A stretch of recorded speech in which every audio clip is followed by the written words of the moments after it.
Peraí que tá entrando.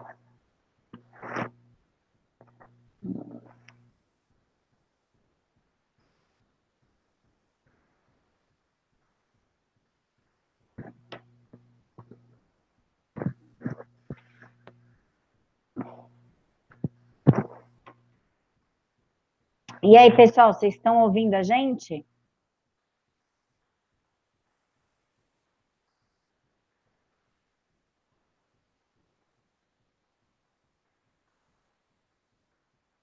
Tá ouvindo a gente? Professor, fala alguma coisa para eles, para eu saber se eles estão te ouvindo. Olá, pessoal, tudo bom? Prazer ter eu estar aqui com vocês. Tudo bem? Ah, eles estão ouvindo sim. O áudio tá bom, pessoal? Tá tudo bem?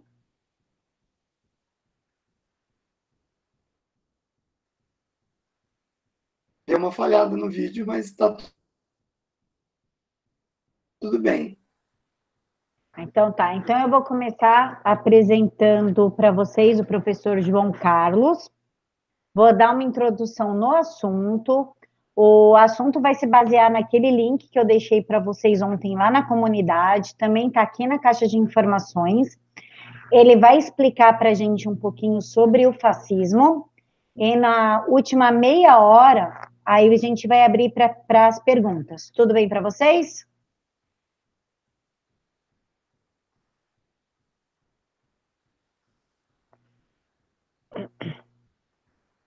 Só fala que sim para mim, ou que não, se está tudo bem, se não está. Tá. Ah, outro recado para vocês. Toda terça-feira, entre 11h30 e meia-noite, aí eu vou deixar para vocês na comunidade, a gente vai discutir um tema. O próximo, da terça que vem, é Revolução Francesa. Aí depois a gente vai escolhendo os temas, eu vou botando para vocês na comunidade, vocês vão votando e a gente prepara o material para discutir com vocês junto com o professor João Carlos. Tá bom? Então, tá ótimo. Bom, vamos lá, professor. Esse é o professor João Carlos. Ele é professor de História. Ele também tem o canal Opinião Conservadora. O link do canal dele está aqui na caixa de informação para vocês. E hoje nós vamos falar sobre o fascismo. Eu estou usando o material certinho, igualzinho, que eu deixei para vocês aí na comunidade. Opa, caiu. Esse aqui, o link também está aqui na caixa de informações. E eu vou só fazer a introdução para o professor já lascar o pau no resto do assunto. E na última meia hora a gente abre para as perguntas. Então, vamos lá. A primeira revolução totalitária foi a Revolução Francesa.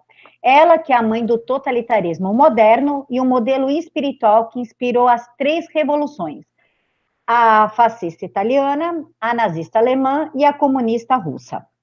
Baseada em um levante nacionalista populista, ela foi liderada por uma vanguarda intelectual com a intenção de substituir o cristianismo por uma religião política que glorificava somente o povo. Em conjunto com a vanguarda revolucionária como seus sacerdotes, e reduzir os direitos dos indivíduos. O povo sempre vale mais que os indivíduos. O povo é sublime, mas o indivíduo é fraco. Isso aqui, essa frase, gente, deixa muito claro a ideia do comunismo, que é o grupo tem muito mais valor que o indivíduo. A vontade do grupo se sobrepõe àquela vontade do indivíduo. O fascismo foi um movimento político que se iniciou na Itália no século XX com o político Benito Mussolini. Em 1914, ele fundou o grupo Passe di Azione Rivoluzionaria. Gente, eu não sou boa com italiano, tá? Quero deixar isso bem claro. Mais tarde, em 1992, surgiria o conhecido Partido Nacional Fascista, que fez prevalecer os conceitos de nação e raça sobre os valores individuais e que é representado por um governo autocrático, centralizado na figura de um ditador. Mussolini prometia com o fascismo trazer de volta os tempos áureos do antigo Império Romano. Só que Mussolini fez 440 mil vítimas com seu regime ditador de esquerda. Antes do professor começar, vamos esclarecer uma coisa. O fascismo em si, ele começou no Partido Nacionalista de Direita. Porém, no decorrer do texto que eu deixei para vocês, com as falas, inclusive, do Mussolini, ele deixa muito claro que o movimento dele é de esquerda, inclusive ele fala que no sangue dele corre o DNA socialista. O Lenin, ele tinha uma admiração pelo Mussolini por conta dessa firmeza revolucionária que ele tinha em nome de um ideal socialista. Agora eu vou passar a bola para o professor João Carlos, e na última meia hora, que vai ser exatamente a 00:30, a gente abre para as perguntas, tá bom? Vamos lá, professor, se apresente, pode começar a sua aula. Bom, primeiro, é um prazer estar aqui no canal da Camila Ábido, né? Eu já acompanho ela faz tempo, e é um prazer estar com vocês aqui no canal, dando essa explicação sobre o fascismo. Professor há 20 anos, formado em História e pós-graduado em Administração Escolar. Eu trabalho em escola pública e em escola privada. Então, eu vivo realidades diferentes, né? Como a gente fala no canal Opinião Conservadora, é uma luta para acabar com essa doutrinação que dentro da escola, que os professores, pseudo-professores, tentam dos nossos alunos o marxismo cultural, né? Então, apresentações feitas, vamos direto ao fascismo. Gente, para entender o fascismo, a gente tem que entender o contexto do início do século XX. O início do século XX é uma época de negação.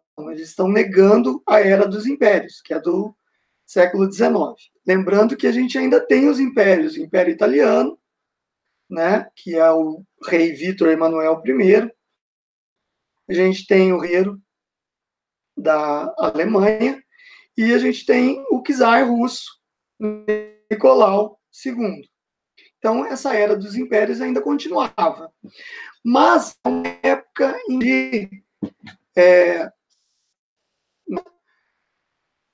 contestações públicas contra o czar, na Itália, contestações públicas contra o liberalismo do império, a política liberal, e na Alemanha também começam alguns entraves com relação à social-democracia, a democracia alemã. Então, o que acontece? Começam a surgir movimentos, e dentro desse movimento surge o comunismo. O comunismo começa a se espalhar, o Partido Comunista começa a se espalhar pela Europa. O Mussolini, ele é fruto do comunismo. Ele participou em algumas literaturas, você vai encontrar que ele participou da Juventude Comunista Italiana. E ele foi um jovem de destaque na Juventude Comunista Italiana.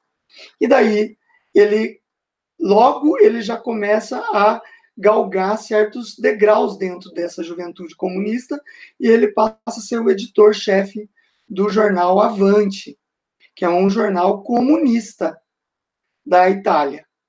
Nesse jornal comunista, ele vai propagar as ideias comunistas, e ele começa a se aprofundar nas ideias marxistas dentro da Itália, né? A ideia era passar isso. Ele era um professor.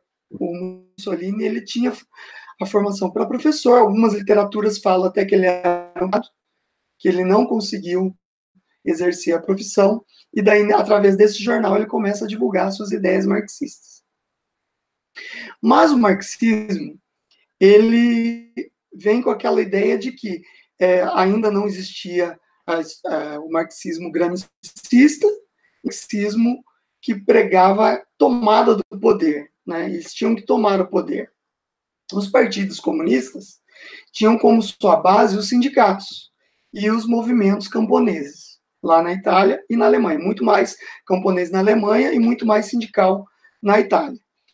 E o Mussolini, logo, ele passa a ter uma divergência dentro do Partido Comunista, porque ele queria ir além, né? Ele queria divulgar suas ideias de uma forma em que ele passasse a ser uma figura central dentro dessas ideias comunistas na Itália. E ele acaba fundando um jornal que em italiano chama Il Popolo d'Italia, que traduzindo para o português é o povo da Itália. E o lema do partido era o Diário Comunista da Itália. Olha só que interessante, né? Tudo que o Mussolini, no início da sua vivência política, era ligado ao comunismo.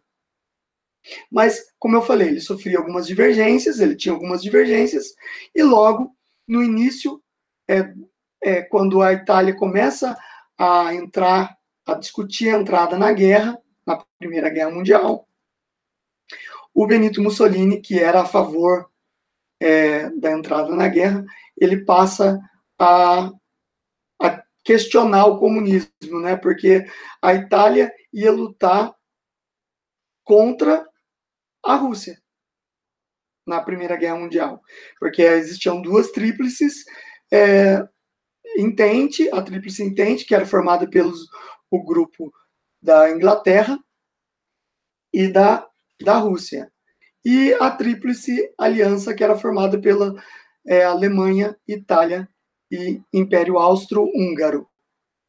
Então, o Benito Mussolini, nessa época, ele começa o seu rompimento com o comunismo marxista.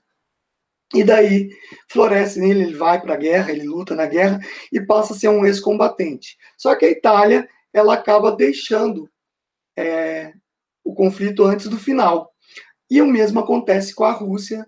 Em 1917, a Rússia passa pelo a Revolução Bolchevique, né? Em 1917. E essa Revolução Bolchevique marca muito o período. É uma revolução que vai durar até 1922 e vai implantar o comunismo dentro da Rússia. E isso marca muito a cabeça do Mussolini e vários movimentos que vão surgindo a partir dali. A vontade de fazer com que essa revolução acontecesse em vários países floresce nesses movimentos, né?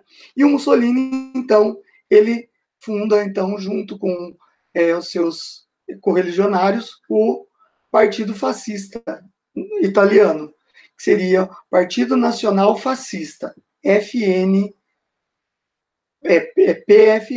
PNF, Partido Nacional Fascista. E esse Partido Nacional Fascista, ele começa a colocar todas as ideias advindas que ele aprendeu do marxismo dentro do Partido Nacional Fascista. Só que com uma conotação mais ditatorial, centrada na figura do líder, né?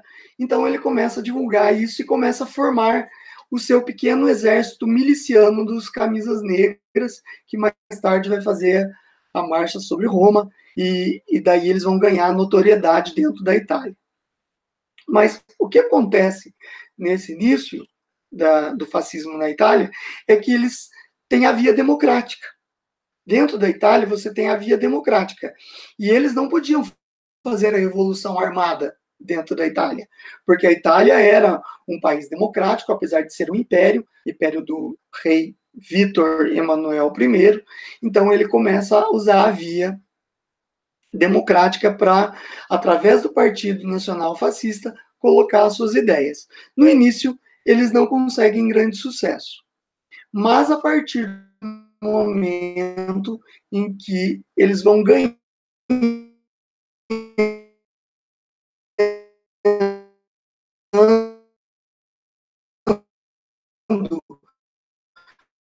notoriedade. Ô, professor, O, volta, por favor, um pouquinho, porque o seu áudio falhou e a imagem caiu.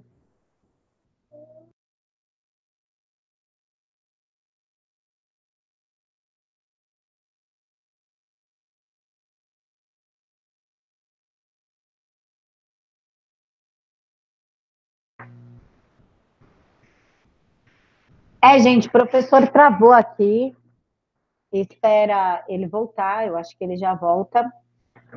Enquanto isso, eu quero agradecer o William dos Santos Senfi pelo superchat e o Edson Júnior. Agora vamos esperar ele, porque senão eu continuo daqui, mas eu queria a opinião dele. Sim, Edson, socialistas e comunistas são fascistas enrustidos, inclusive Lenin, Trotsky, gostavam muito dos métodos do Mussolini, tá? Mussolini, inclusive, foi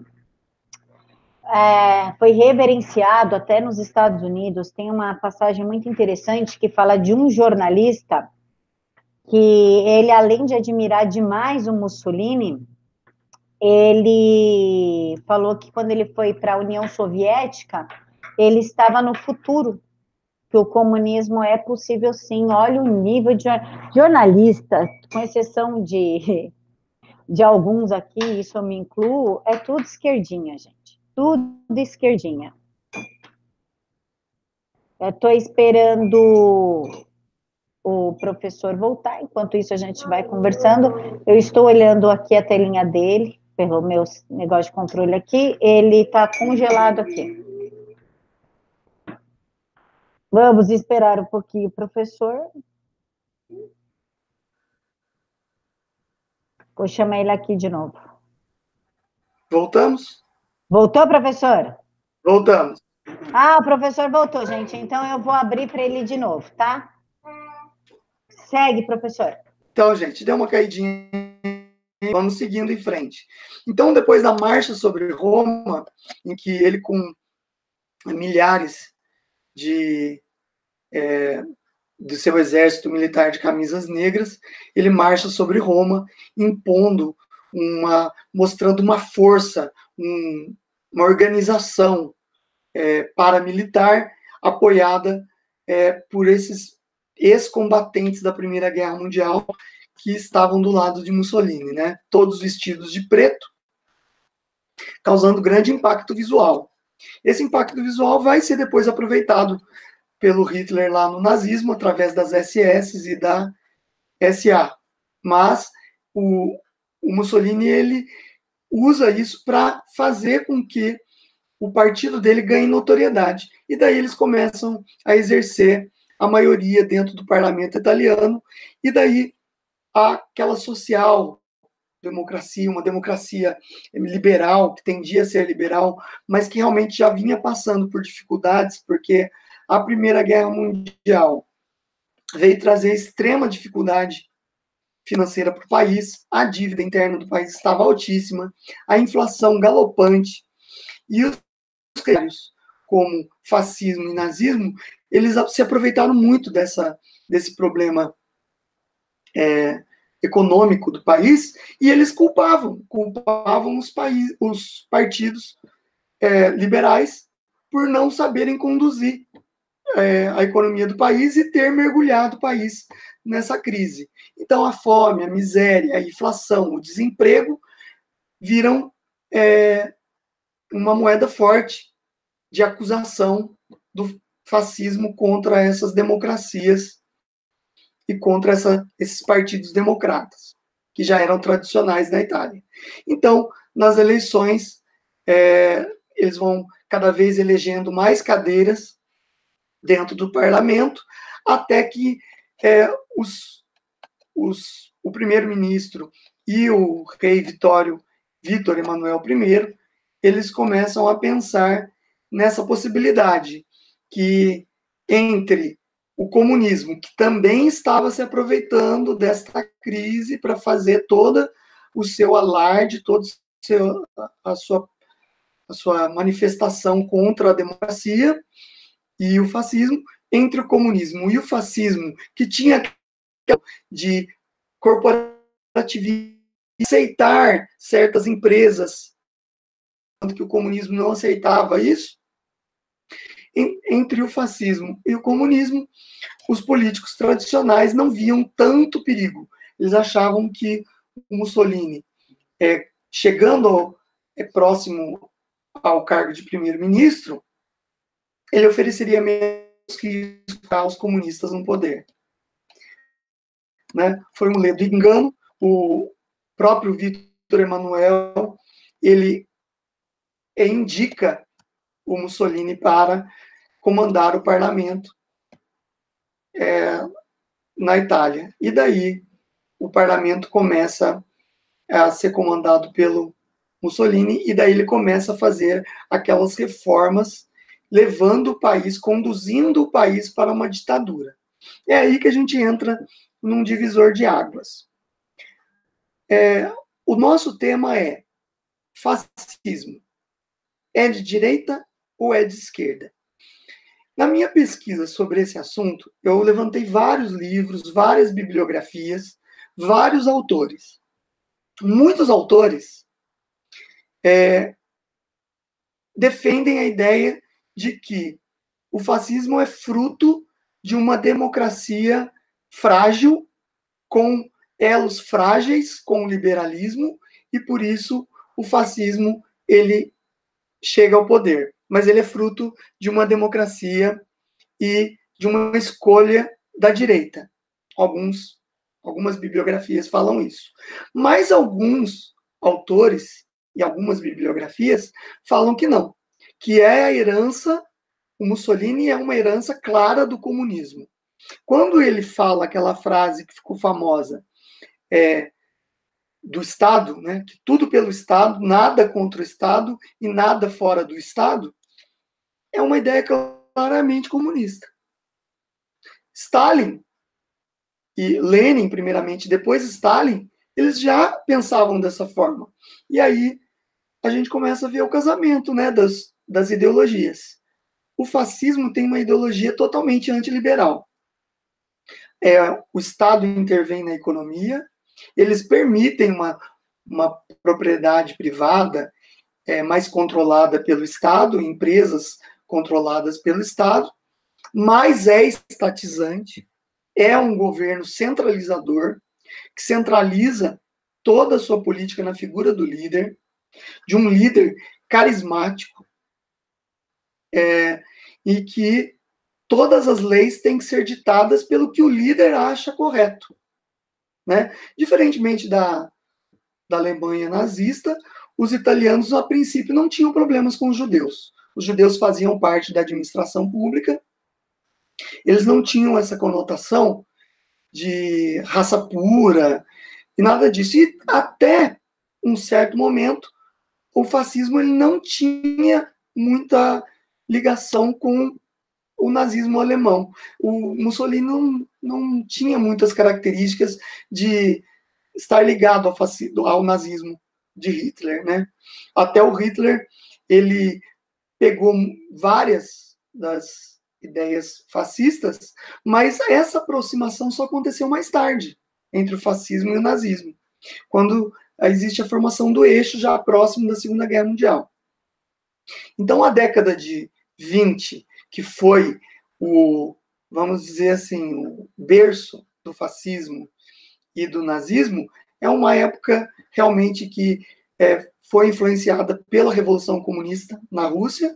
Eles tinham a necessidade de fazer um movimento revolucionário que abatesse os partidos democráticos e liberais, né, e querer colocar ditaduras que diferenciavam um pouco do comunismo com relação a algumas relações em relação à propriedade privada, em relação ao líder carismático, que o Stalin, ele era o grande líder, o grande pai lá da União Soviética, mas ele não era um líder carismático. No fascismo e no nazismo, esse carisma do líder era muito grande. E o comunismo, ele tinha uma economia planificada, baseada na ausência da propriedade privada, né? E o fascismo e o nazismo não tinham essa característica. Eles já pensavam que tinha que ter um pouco de propriedade privada, e até muitos dos grandes empresários cooptaram com o fascismo e com o nazismo. Eles cooptaram pensando em tirar proveito, né? Eles acharam que a figura do Mussolini seria controlável. Mas, quando o Mussolini baixa as leis que extinguem os partidos e proíbe a formação de novos partidos, a Itália passa a ser um regime de partido único, idêntico ao comunismo, que o Partido Comunista Soviético, ele também era um regime de partido único, né? Então, as semelhanças começam a ficar mais gritantes nesse contexto. Ele vai se aproximando muito do que é uma ditadura comunista, com essas variantes diferentes do comunismo, certo? E o Mussolini, então, ele impõe uma ditadura sangrenta para as pessoas contrárias ao regime. Como a Camila falou, foram mais de 400 mil mortos.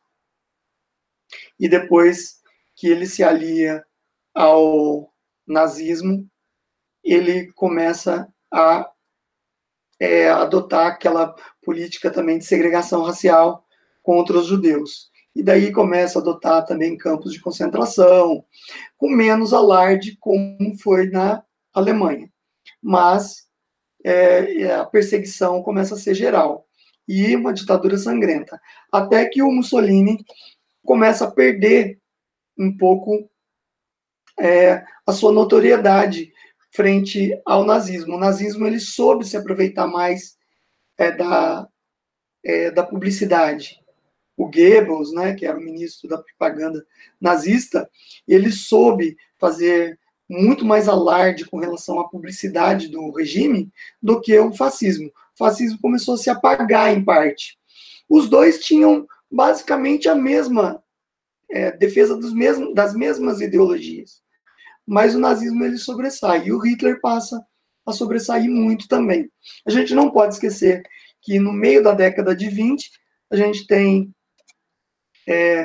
o golpe do Francisco Franco na Espanha, que faz com que o Francisco Franco era também um ditador fascista, que era inspirado por Mussolini, fascista, e ele pede ajuda, né, contra o levante de outras, dos democratas e até dos comunistas lá na Espanha. E daí o Hitler e o Mussolini começam a se aproximar para ajudar a combater as brigadas internacionais que lutavam contra a ditadura do Francisco Franco na Espanha. Até o nazismo começou a testar as suas armas de guerra, mais tarde usadas na Segunda Guerra Mundial. A aviação, a Luftwaffe, foi testada durante a Guerra Civil Espanhola e causando milhares de mortos. Um dos exemplos dessa carnificina foi a cidade de Guernica, que foi arrasada pela aviação nazista. Então, essa revolução, essa guerra civil espanhola, ela serviu também para aproximar os regimes nazifascistas europeus, né? Nesse momento, eles já se desprendem do comunismo. O comunismo, ele é paralelo. Eles têm a formatação igual, porém, o comunismo se coloca contra os regimes nazifascistas, até por uma questão de concorrência mesmo, porque os dois eram imperialistas, né? E a Rússia, ela passou por aquele problema de sucessão do Lenin, né?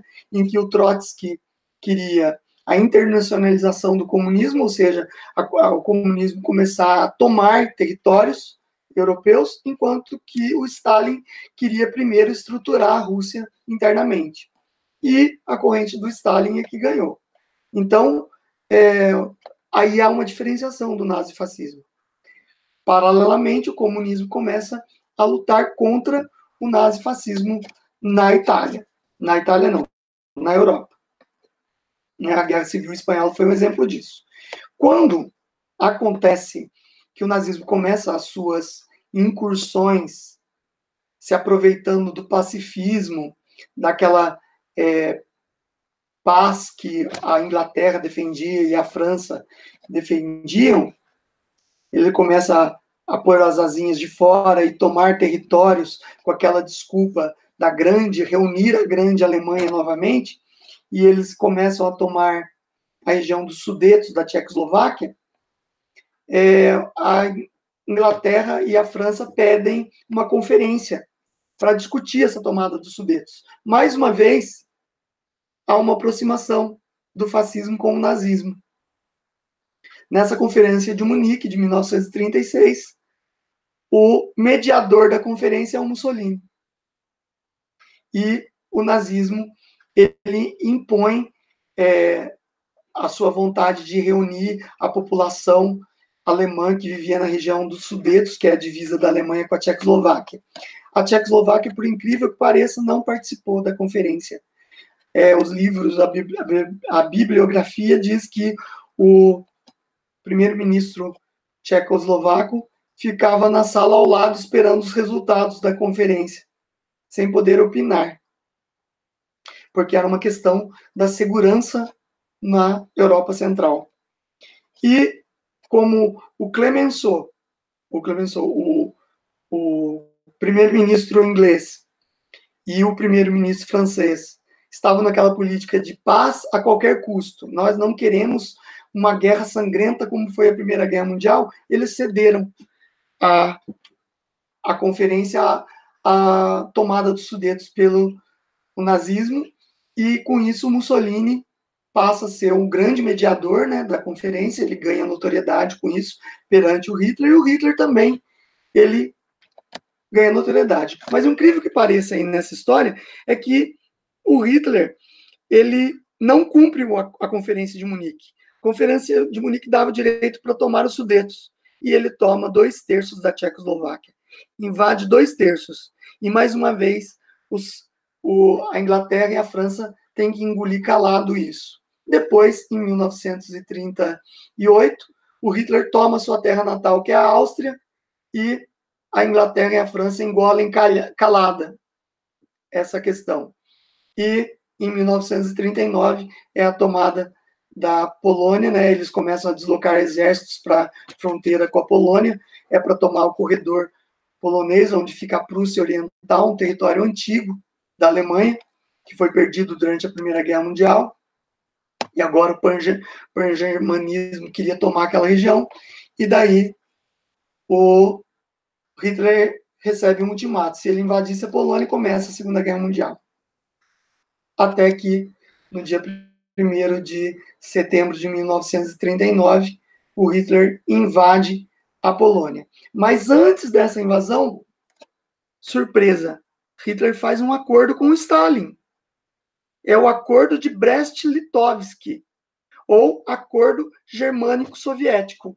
Eles não eram opostos em muitos momentos? E, de repente, o Stalin faz um acordo, vendo o circo pegar fogo na Europa, o Stalin faz um acordo de não agressão com a União Soviética, assinado pelo Molotov e pelo Ribbentrop, que eram os chanceleres dos dois países. Isso pegou as democracias do Ocidente de surpresa, mas, na verdade, ali é um casamento das ideologias, né? Eles se aproximaram. Só que, é lógico, que o Stalin foi muito ingênuo de acreditar que o Hitler ia seguir esse tratado, né? Logo, durante o desenvolver da guerra, em 1941, o Hitler espanta toda a Europa e invade o seu próprio aliado, que é a União Soviética, em busca dos poços de petróleo do Cáucaso. E daí a Rússia começa a se virar contra o nazismo novamente, ficar do lado dos aliados. Existem umas mentiras históricas contadas aí, principalmente desenvolvidas em redes sociais e tudo mais, que falam que o grande vitorioso que acabou com o nazismo foi o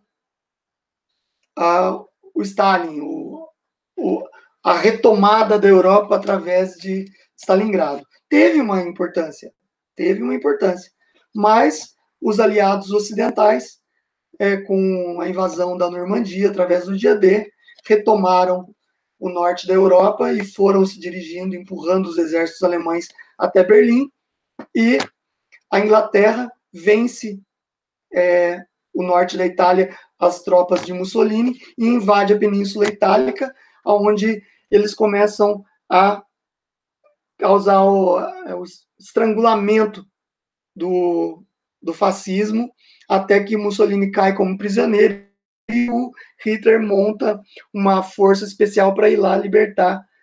O Hitler forma essa força, um grupo especial para ir libertar o Mussolini.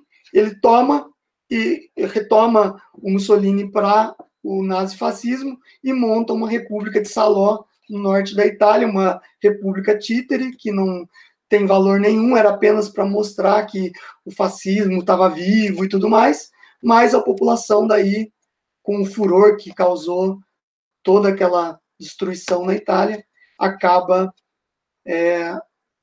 prendendo e esquartejando o líder, pendurando em praça pública em Milão o Mussolini, né, foi torturado pela própria população, e a esposa dele em praça pública. E assim a gente tem o fim do fascismo e logo, alguns anos depois, o fim do nazismo, com a vitória dos aliados na Segunda Guerra Mundial.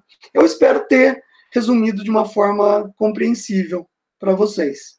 Agora, nas perguntas, vocês vão explicar direitinho o que vocês querem que a gente tire as dúvidas, né? Camila, volto com você. Professor, enquanto eles não fazem aqui as perguntas pelo chat, eu peguei já umas que o pessoal já tinha me mandado. Foi o fascismo que influenciou o comunismo ou o comunismo que influenciou o fascismo? Então, nesse caldeirão do início do século XIX, o comunismo ele tinha partidos comunistas antes do nascimento do fascismo. Então, houve uma influência do comunismo no fascismo. Né? Até eu separei aqui num livro, vou mostrar para vocês, né, a Itália fascista e a Alemanha nazista, do autor Alexander J. de Grande. Ele não é um defensor de que a direita o comunismo faz parte da esquerda. Ele não é um defensor. Mas, através dos seus relatos históricos, que ele fez a pesquisa, eu separei aqui um pequeno trecho para vocês, que ele fala assim: embora fundado por ex-socialistas e sindicalistas, as tradições esquerdistas e reacionárias misturaram-se deliberadamente ao fascismo italiano. Então, pressupõe-se que o comunismo veio antes do fascismo. O fascismo foi inspirado por esse comunismo. Em um outro trecho pequeno aqui ele fala, como o próprio Mussolini, muitos dos recrutas iniciais do fascismo procediam do movimento socialista ou sindicalista europeu. Na página 38 do livro Itália Fascista e Alemanha Nazista. Então, nesses trechos fica bem claro.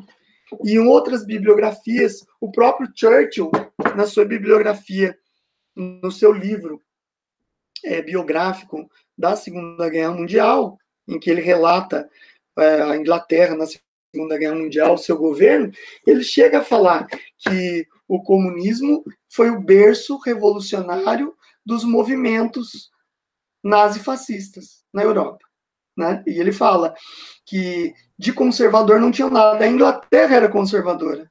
Churchill era um conservador.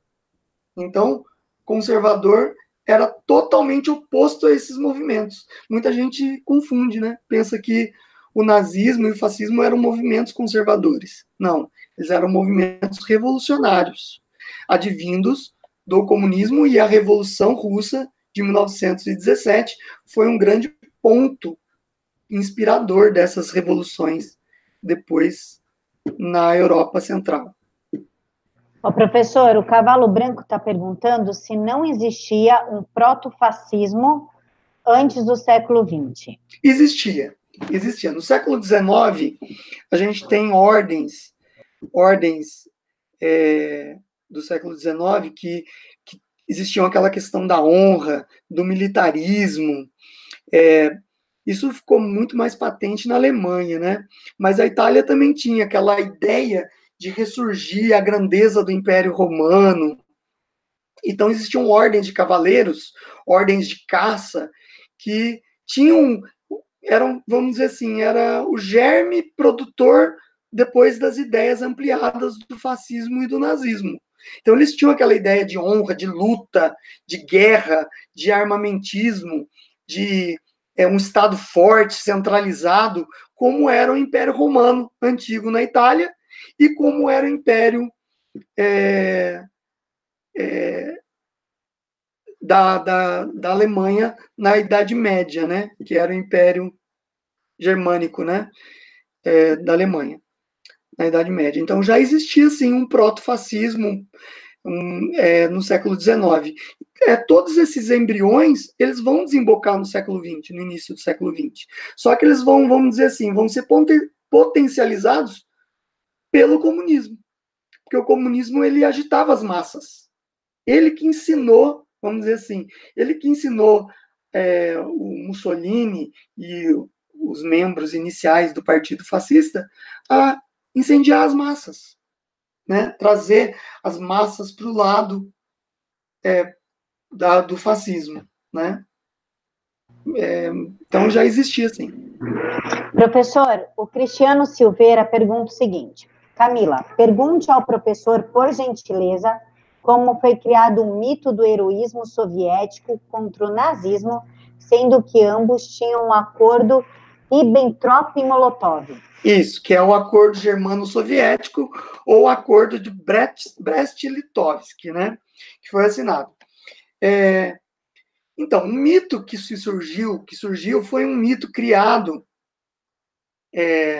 logo após a Segunda Guerra Mundial, que dizia o seguinte, que a Rússia é um território gigantesco, né?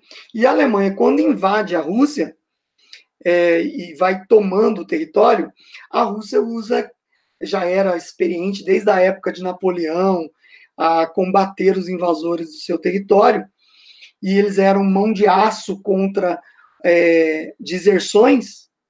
Então, a gente vê em muitos até filmes e em literatura que falava assim, que o soldado russo, ele recebia assim, cada 2 soldados, um tinha a arma, o outro ia acompanhando. Na hora que o primeiro com a arma caísse, o outro pegava a arma e continuava lutando. Se ele resolvesse recuar ou fugir da batalha, tinha uma retaguarda de metralhadoras esperando para matá-lo. Então, era avançar ou avançar, vencer ou vencer. E muitos acabavam morrendo e tombando no campo de batalha, até contra a vontade de lutar, mas eram obrigados a lutar. Então foi surgindo aquele mito de que pelos soviéticos eles não passavam. Esse mito é antigo na Europa, né? Durante a invasão napoleônica no século XIX, por volta de 1812, o Napoleão tentou invadir a Rússia e chegou até a cidade de Salzburgo e encontrou tudo em chamas, né? Usaram a teoria arrasada, os russos foram um caminho para napoleônicas. E saí esfarrapado lá do território. Professor, o microfone está também tem grande derrota dos alemães mundial, porém foi um mito criado para criar aquela ideia de contraponto ao dia D, em que as tropas inglesas e americanas retomaram a Europa ocidental a partir da Normandia, né? Então era preciso criar um mito por parte dos comunistas da grandeza dos soviéticos, né? Só que a gente não pode esquecer que 20 milhões de soviéticos morreram na Segunda Guerra Mundial, comparado com 6 milhões e meio de judeus, foi um número muito mais expressivo, né? E muitos mortos pelo próprio regime. Quem tentava se desertar acabava morto. Professor, o Alan Frask está perguntando por que o Mein Kampf de Hitler fala que eles, os nazistas, se fingiam de socialistas para conquistar os socialistas alemães? Então, essa pergunta é bem interessante. Eu achei muito interessante. Eu tenho o Mein Kampf aqui também, né? Eu já li o Mein Kampf inteiro. Tem algumas, eu grifei algumas partes aqui, mas ficam muito grandes para ler. Mas, assim, no Mein Kampf, na verdade, o Hitler, ele escreve... muita gente diz assim, o Mein Kampf é para entrar dentro da mente de Hitler. Na verdade, ele houve ajuda para escrever esse livro, né? Ele não tinha capacidade de escrever tudo isso sozinho. Mas é um livro mostra uma mente bem doentia e tudo mais. Por que eles usavam das ideias comunistas, né? Porque já estavam prontas. Aquela ideia do comunismo de mobilizar as massas, eles já tinham o campesinato alemão e também já tinham os operários sindicalizados do lado deles. Quando Hitler escreve Mein Kampf, ele fala, temos que nos aproveitar desse campo fértil já criado pelos comunistas. Quando ele muda o nome do partido nazista, né, que era Partido Nacional dos Trabalhadores Alemães, para Partido Nacional Socialista dos Trabalhadores Alemães, ele já quer atrair os comunistas, os trabalhadores que tinham uma simpatia pelo comunismo para o nazismo. Seria uma espécie de segunda via, né? Os ideais eram bem parecidos, Estado forte, centralizado, o corpo civil mais importante que a individualidade, por isso que a gente via aquelas grandes demonstrações, todas organizadas, marcha, ordem unida, todo mundo muito organizado, para mostrar que o corpo da sociedade era muito organizado e militarizado. Então, nesse ponto, Hitler foi um estrategista que usou um campo fértil já criado pelos comunistas, e no Mein Kampf ele deixa bem claro isso. Ele faz críticas aqui à burguesia, ao liberalismo e à democracia. Contra o comunismo, ele fala das hordas comunistas. E se a gente for ver na literatura de final de Segunda Guerra Mundial, o Hitler fala claramente, através na biografia não escrita por ele, mas por um especialista em Hitler chamado Jan Kershaw, ele fala assim no final desse livrão aqui, ele fala assim que o Hitler, ele acreditava muito mais nas hordas organizadas comunistas soviéticas do que nas democracias fracas do Ocidente. Então, ele já trazia embutido nele esse sentimento comunista, né? Apesar de ter lutado algumas vezes contra, mas ele já trazia, sim. Mais alguma pergunta? Professor, a Nick Souza está pedindo para o senhor falar um pouquinho sobre a primeira tentativa de revolução liderada por Lenin em meados de 1906 e que foi rechaçada pelo czar russo. Então, 1905, a Rússia entrou numa guerra. Pouco se fala dessa guerra, porque ela foi uma guerra no Oriente.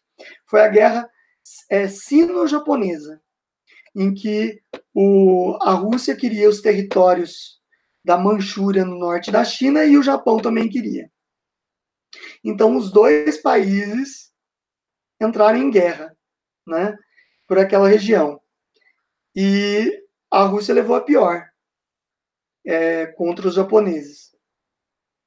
E foi uma guerra que deixou o país em frangalhos. Muitos jovens foram convocados para o exército, e lembrando que a Rússia era bem feudal ainda, né? Era um império bem feudal, bem camponês, com 80% da população toda vivendo no campo, numa espécie de colonato feudal. Então, muitos jovens foram para essa guerra e morreram nessa guerra. E as famílias acabaram perdendo sua mão de obra, né, de sustento. Então, a pobreza foi gritante, lembrando que o inverno russo é impiedoso. Então, imagina a fome unida a todas as intempéries da natureza do território russo, né? Então, aí surge vários movimentos contra o czar. Em 1906, a gente tem um grupo de intelectuais, o Lenin era um deles, que começa a organizar. Aí surgem os partidos, né? A gente tem o partido menchevique, o partido bolchevique, que vai surgindo a partir de partidos já existentes. Menchevique significa menos revolução, bolchevique mais revolução. Então, o menchevique, apesar de seguir as ideias socialistas marxistas, ele ainda acreditava numa economia de mercado, mas com um governo centralizado e com intervenção na economia. E o bolchevique acreditava, não, que a revolução tinha que ser total, implantar a ditadura do proletariado, como dizia Marx. Então, em 1906, na década de 1900, o Lenin tenta esses levantes e não consegue, ele vai para o exterior, lá ele tem contato com uma intelectualidade que já era nascente do comunismo, né, principalmente na Itália, que já existiam movimentos comunistas bem avançados, e daí ele se aprimora nessas ideias, né, ele vai criar até uma corrente do marxismo, que é o leninismo, e daí quando ele volta para a Rússia, na década de 1910, ele volta para fazer essa revolução, que culmina com a Revolução de Fevereiro de 1917, que é a Revolução Menchevique, que ainda tinha uma ligação com a iniciativa privada, só que essa revolução não resolveu problemas prementes do país, como tirar a Rússia da Primeira Guerra Mundial. E daí, como o povo já estava descontente, o Lenin se aproveitou disso e, através do seu Exército Vermelho, comandado por Trotsky, ele toma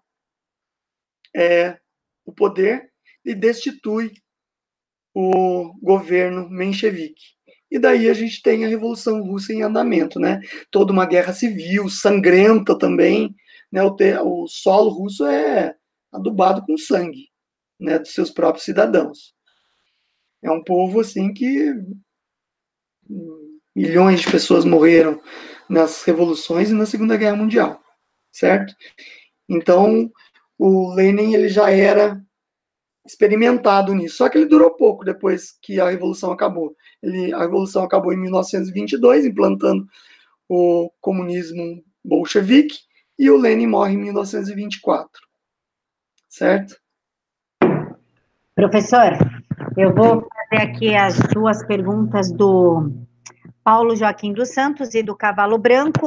A gente já está estourando no horário, por isso que eu vou juntar duas em uma para o senhor responder. Sim, sim. E eu peço a gentileza para o pessoal que ainda tem pergunta, que eu vi aqui que tem, vai lá no canal do professor, o link dele está aqui na caixa de informações, canal Opinião Conservadora, faz uma lista de perguntas e o professor vai respondendo, pode até gravar um vídeo, né, professor, respondendo as perguntas. Sim, sim.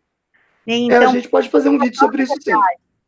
Vocês têm total liberdade para ir lá no canal dele, pega qualquer vídeo, lista as perguntas, porque ele recebe a notificação das perguntas, e ele produz um vídeo para vocês respondendo as perguntas, citando o nome de vocês. Legal, boa ideia.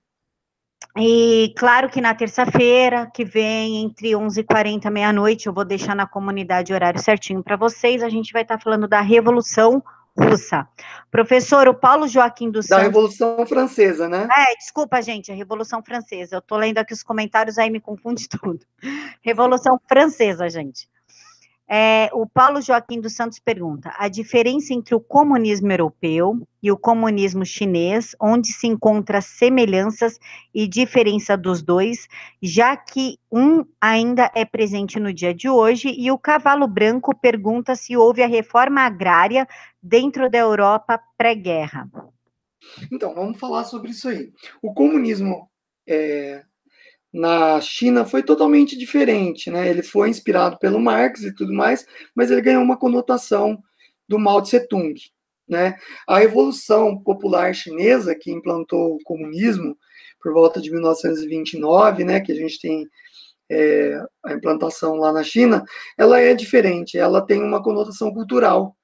A China é uma cultura milenar, né? E a ideia muito religiosa, né? Muito ligada a esse fator religioso. E o comunismo chinês, ele tinha que mudar a cultura do chinês. Ele tinha que impor uma cultura diferente. enquanto que no comunismo não. No comunismo soviético e europeu, a gente tem mais um marxismo econômico.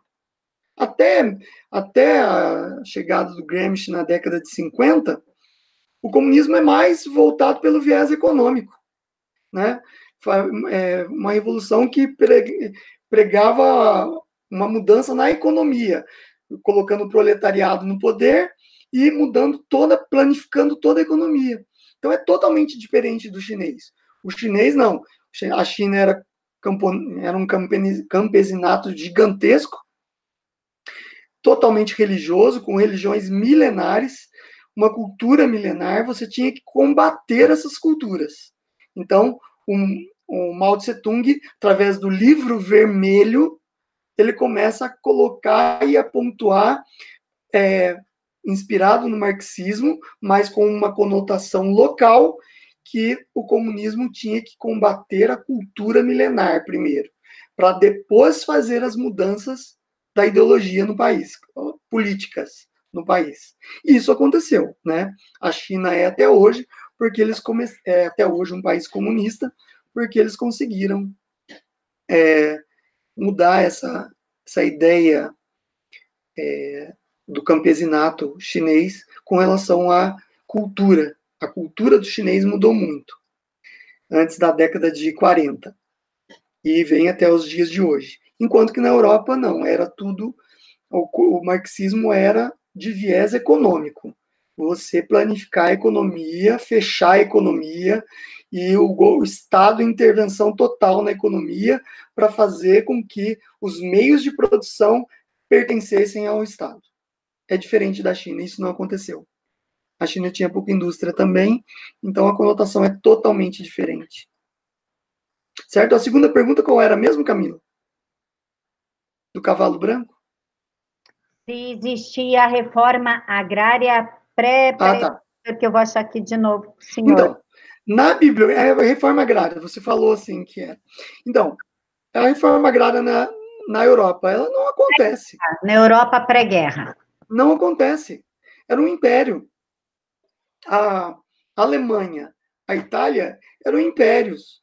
Né? Não existe essa ideia de reforma agrária na Europa Central. França, Alemanha, Itália. Não existe essa ideia de reforma agrária. A Itália fazia poucas décadas que ela tinha se unificado. A Alemanha, a mesma coisa. A unificação, foram diferentes essas unificações, né? Na Alemanha, ela foi mais conduzida pelo norte, que era rico, né? Pela Prússia ali, que era rica. Então, eles não tinham intenção nenhuma de fazer reforma agrária. O sul da Alemanha era mais agrário e pertencente a épocas feudais até. Então, não existia essa ideia de reforma agrária, não. Reforma agrária é uma questão mais voltada ao marxismo soviético, e aqui na América se discute muito reforma agrária nos países aí que fizeram essas aventuras imbecilizantes do comunismo, né? Os Estados Unidos, no século XIX, ele fez uma reforma, entre aspas, agrária, muito mais racional para poder se ocupar o oeste americano. Né? Estimulava quem quisesse colonizar o oeste americano, que é até a época do faroeste, do oeste selvagem, a doar terras para quem quisesse ir para lá. Então era muito mais racional, transformava em propriedade privada da pessoa que queria ir para lá, do que tudo pertencente ao Estado e você lotear para que eles ficassem como se fossem os gulags lá na União Soviética, né, que eram fazendas de trabalho coletivo, que era mais ou menos uma escravidão comunista. Certo? Pessoal, a gente já estourou o horário, então, novamente, vão lá para o canal do professor. O canal dele está aqui na caixa de informação. Cliquem lá, escolham um vídeo, não precisa ser no último, né, professor? Escolhe qualquer vídeo ali, coloca a série de perguntas de vocês, porque ele recebe a notificação dos comentários, e ele faz um vídeo sobre isso, respondendo as perguntas de vocês. Eu disponibilizei todo esse texto que a gente conversou por PDF, é só clicar aqui no link, já está transformado em PDF, só fazer o download. E na próxima terça, a gente vai falar sobre a Revolução Francesa, né, professor? Sim, é um tema aí que vai originar todo tipo de governo totalitário, né? A Revolução Francesa. Vai ser muito interessante. Não percam. Gente, terça-feira aqui, entre 11h30 e meia-noite, eu aviso na comunidade com um dia de antecedência para vocês. Professor, muito obrigada pela sua participação, muito obrigada a vocês que nos acompanharam até aqui, muito obrigado, William e Edson, pelo superchat. Eu posso agradecer, Camila? Claro, professor, fique à vontade. Camila, primeiro eu queria agradecer muito. Muito obrigado, Camila, pelo espaço aqui, pela oportunidade de estar interagindo com seus inscritos, né? E, assim, gostei muito, muito bom participar de uma ideia dessa e levar leitura, conhecimento para todos, né? Eu acho que a gente tem esse dever com nós mesmo. Não, você não tem que estudar para os outros só, é para você também ser conhecedor. Eu falo para os meus alunos, gente, quem estuda não está sozinho. Os livros estão do seu lado, o conhecimento está do seu lado. Outra coisa, Camila, o Tiago Lopes, meu companheiro de canal, meu aluno, conservador, ele gosta muito do seu canal também, está mandando um abraço para você aqui, tá? E para todos os seus inscritos. Tiago, um abração. Tá bom? Então eu deixo meu abraço para vocês e boa noite aí. Até semana que vem, hein, gente?